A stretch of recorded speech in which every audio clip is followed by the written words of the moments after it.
All right, what's up, everybody, and welcome to another episode where we're going to be critiquing a track. And also, hello to all the new patrons. Make sure to ask your questions and your things, and then I'll get into making these videos as well for you guys. So, we got this from Miss Antidote asking me how I am. I'm all right, thank you very much. And we have the thing that we need to figure out a critique. So, experimental vocals, emphasis on gliding sub basses, and the mid bass might be too wide. Okay, so let's have a little look and a little play through this. Um, so let's just see what's going on. What's too wide and what's not. Okay, that's too wide. All right, 1 second. I'll just get an imager out so that we can actually measure what's too wide and what isn't. So to answer the question of what is too wide, it's quite simple. Just get the Ozone Imager. It's a free plugin. And with this free plugin, you'll be able to follow this tiny little dot around. This dot is a correlation meter. And when you're 0 and above, so basically in this area where my mouse is moving right now, we're going to be perfectly fine with the width of the sound. If we go 0 and below, or basically anywhere in this area, it can kind of get weird and phasey, and it will sound like the sound is inside out. So if we listen to that first sound, you can already hear that it sounds inside out. So just use this meter always to double check it. And you can already see it here. We have to turn down the width, like right there. See? So let's just turn that down because it's way too wide. There we go. That sounds more like a thunderstorm to me.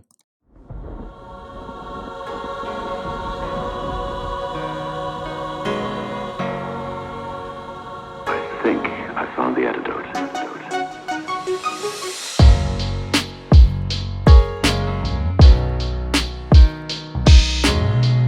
I got you, boy. Sounds dope. I know it's gonna hurt. I got you, boy.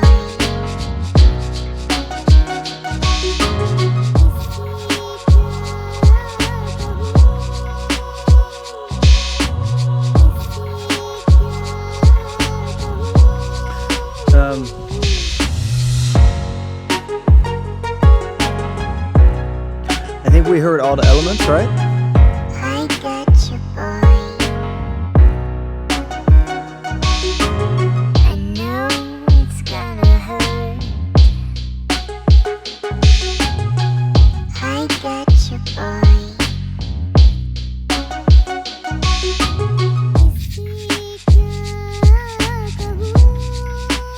Okay, so let's get into it and get started with this. So it sounds actually, in my opinion, this already sounds pretty good for what it is. It's a lo-fi type of track, so it's nothing really to worry about. However, I'll give you some tips here to get it to sound a little bit better in where it's in respect to where it's supposed to be. So let's just turn off the limiter that you have here. I'll just turn this one off for a second. And that will give me some headroom of 2 dB. Okay, let's get a little bit more headroom.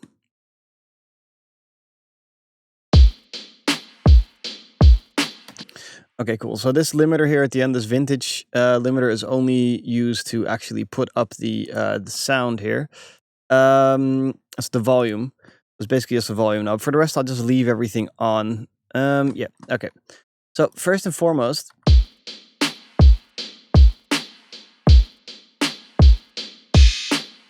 there's 3 different reverbs going on.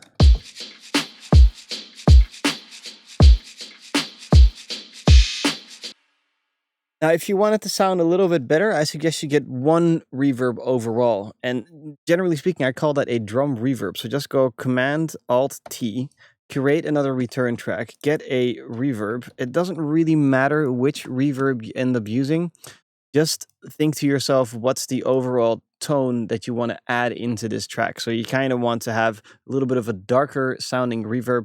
that would be, you can try a plate reverb, but they will sound a little bit tingy. So I would try either the halls, the convolution reverbs, or just a normal reverb that uses an Ableton, and then just use an EQ, either this one or just use an EQ inside of it. But for right now, let's just set the right time. So we're about 80 BPM.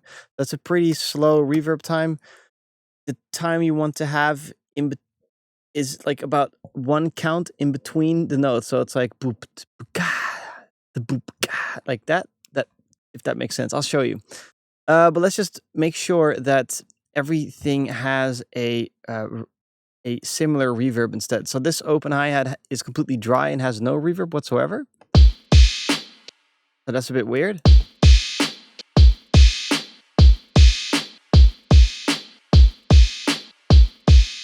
And I'm just putting it relative to the sound. By the way, that moaning, that's my dog complaining about life. Let's just put that into this reverb. Okay, now we have this main thing here. Let's just see what is on it. Okay, so we have a reverb sound in that sample itself. So I'll just leave that the way that is. And I'll try to emulate this reverb sound, which is a relatively small room. And it's pretty dark. So we'll just do that, okay? So it'll make sense with the other reverb. Okay, now let's try this shaker here. It's a bit weird that you have it monoed, the shaker, and then you have it to the right as well. Okay, I see what you're trying to do here. So you're trying to do a left and right shaker thing. That's cool. I understand that. However, let's just put it center for now.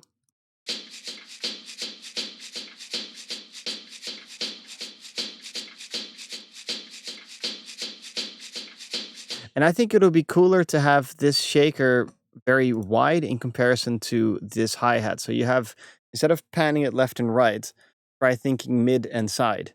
So let's just put the shaker to the side, which is, it's already pretty sidey.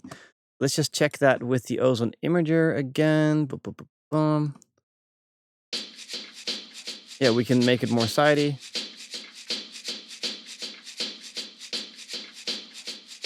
So now there's space for the hat to hit, and there's space for the shaker to shake.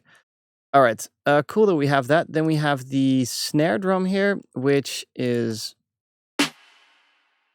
sending to this ballad reverb that you've set up, which is 3 seconds long. Let's just not do that. And let's just send the overall group here to the reverb that we just set up.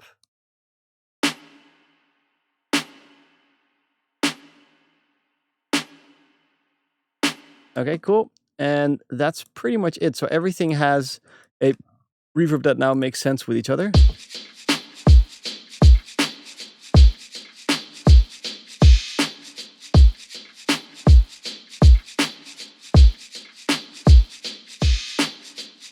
The only thing is that this hi-hat doesn't make too much sense.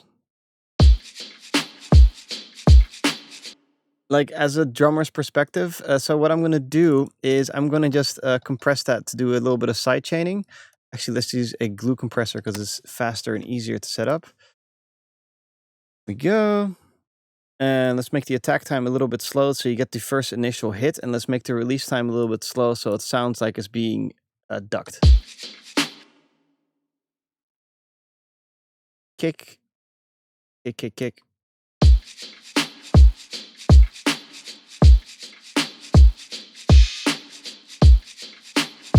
Let's do the same for the shaker. Because in this lo-fi type of vibe, you kind of want that ducky sound. And speaking of, let's also give a little bit of love here. This is a bit strange. We'll do that. And let's give a little bit of love to 16th notes as well, because they just sound nice. So we'll do this. So just doing a little bit of drum programming now, but it's only there for the sexy parts.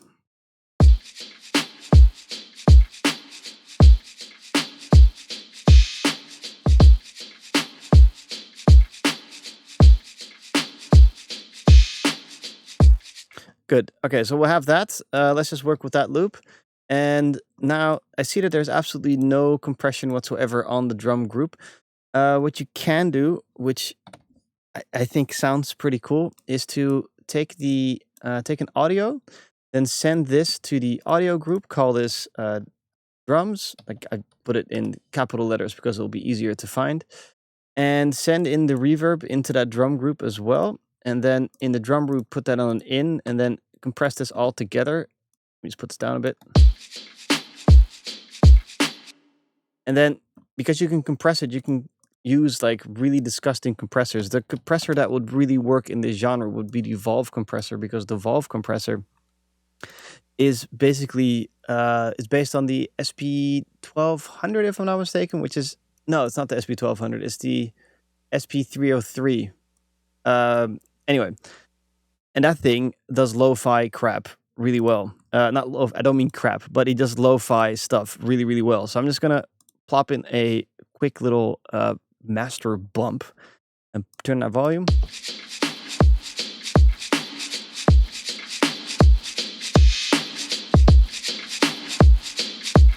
You know what I mean?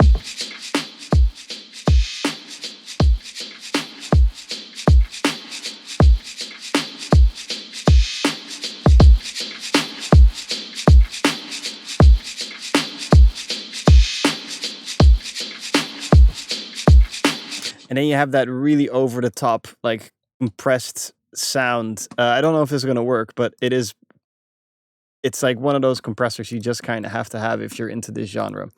I think it sounds pretty dope.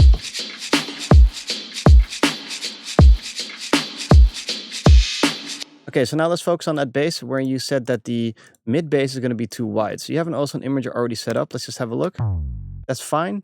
So having your bass set up here, like your mid bass, which is going to have no bass whatsoever. Let's turn this off.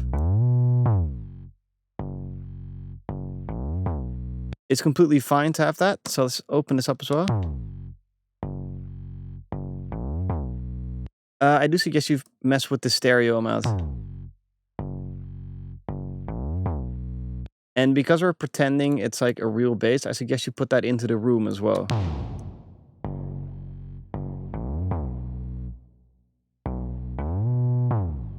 Now, there's a really heavy attack on this sound, so I would suggest you get rid of that attack. Again, yeah, I'm just gonna use this because I can. I'll use an 1176 because it's an extremely fast compressor, and if I put the attack time on 7 and the release time on not that fast, and then put the all button on, I can smack the living crap out of it.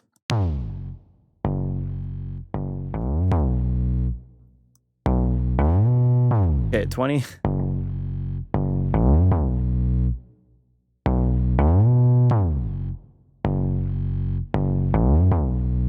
It's still there, that attacky sound. You can actually change that as well in your patch, but I don't have that.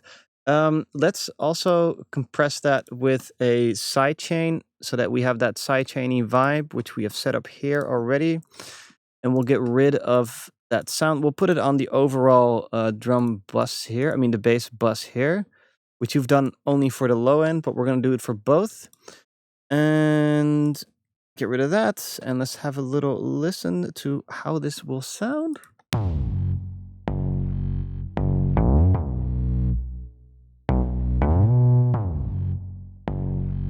Okay, it sounds okay.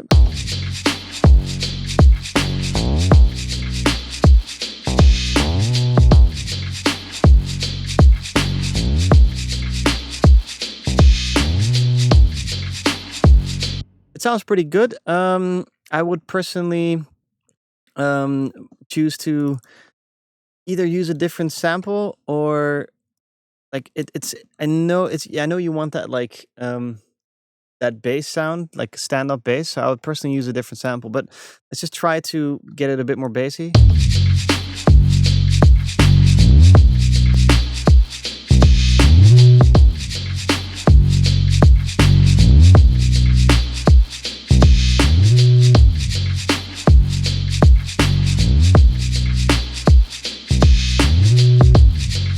Yeah, there's something a little bit wrong with the initial bass sound to begin with. It's almost as if when you play two notes at the same time, I don't know where it happens, but there's like this little. Maybe he's there. No, I don't know. It's like almost as if two bass notes are playing at the same time here and there, and it just sounds a bit awkward.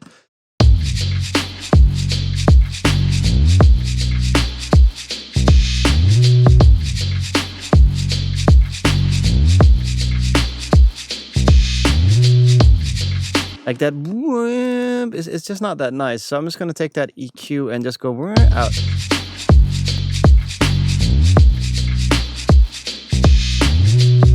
That one. So I'll take that and just snap that out completely.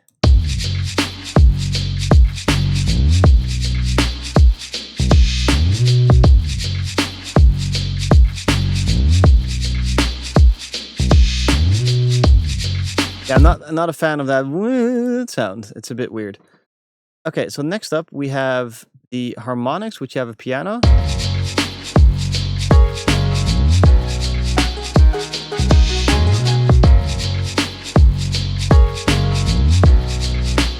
It sounds fine, to be honest. Just a little bit of volume. You can maybe, because it sounds really cut like this, which is okay, but let's try to get some top end out of that and put that into something called an Aphex Vintage Exciter. Which is this one, just to get a little bit of that top pop.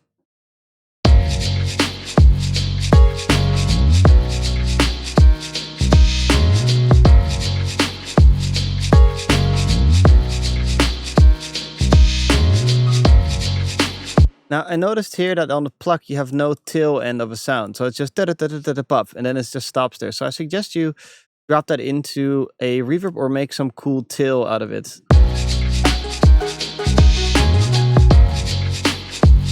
So maybe put like a delay send on that so that you would, there's a delay here. For instance, you would take this B and, sorry, my dog is getting pissed off at the person who is vacuuming right now.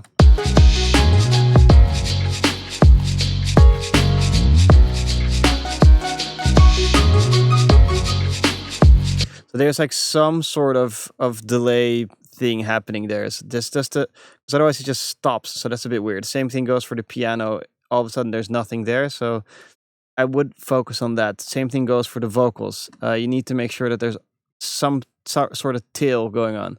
Now about the vocals.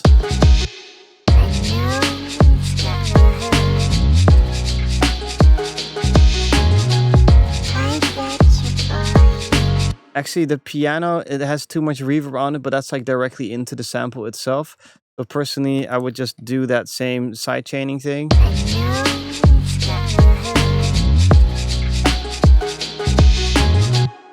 Same thing with this one. This is actually reverbing to this.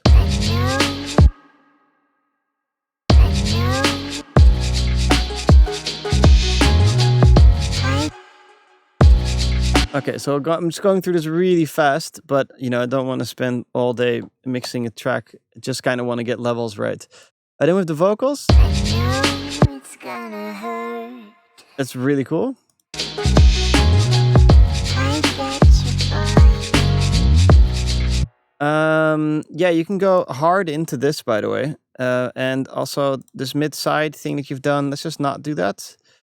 Let's just keep it nice and fresh everywhere. There we go. A lot of cuts there. So now you hear that the reverb's everywhere, which is fine. Again, use a sidechain on this, and then you just take the sidechain and put that actually onto the vocal itself, like this. Group Vox, this one. Put it there, and then every single time the girl/guy thing that stops singing will then have a reverb tail.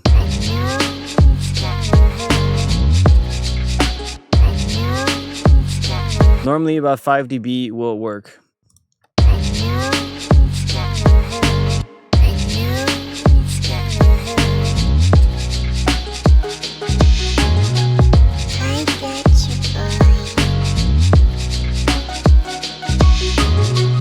Okay, so that works. Also, you can do these delays. Like, I know it's got hurt. I got you, boy. which would work really, really well. And you just shoot into them with B. So you would, for instance, do this on the low one. It's up to you, really. You can also actually put it on the top here. For some stupid reason, the automation lane is not showing to me anymore. Okay, so this, then pop that in there, and then you got a delay.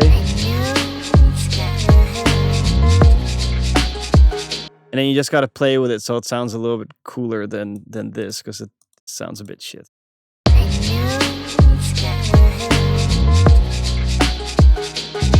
Yeah, you have to play with that a bit because it sounds a bit crap. Let's also dial back on the reverb.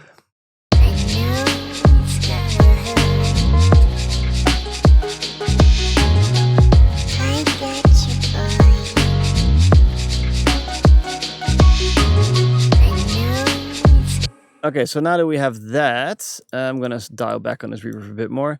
We have this part. Gods of the skill. So it's completely off the scale there. So this sample doesn't really make too much sense, and it's not really working that well. As in, the levels aren't fixed right with this. So what you do for that is get a compressor.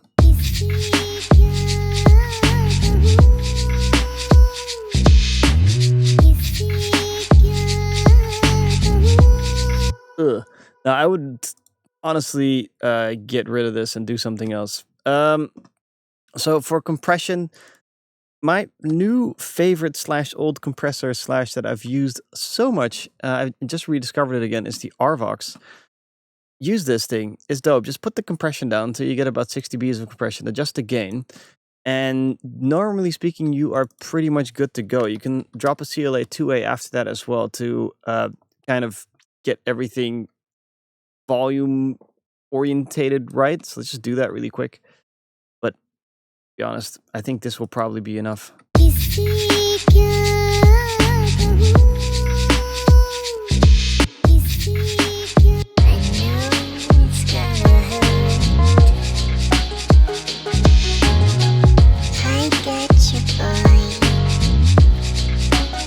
Yeah, you're pretty much there. So now it's like one constant volume level. Yeah, that's pretty much it. To be honest, I really like the track. It was already good to begin with. And the only thing I would really add would be that valve compressor, because it just goes that bop, bop, bop, bop, bop type of sound that you like in this type of genre. All right, I hope you like this session's track this track critique from this session. See you guys again soon. Bye.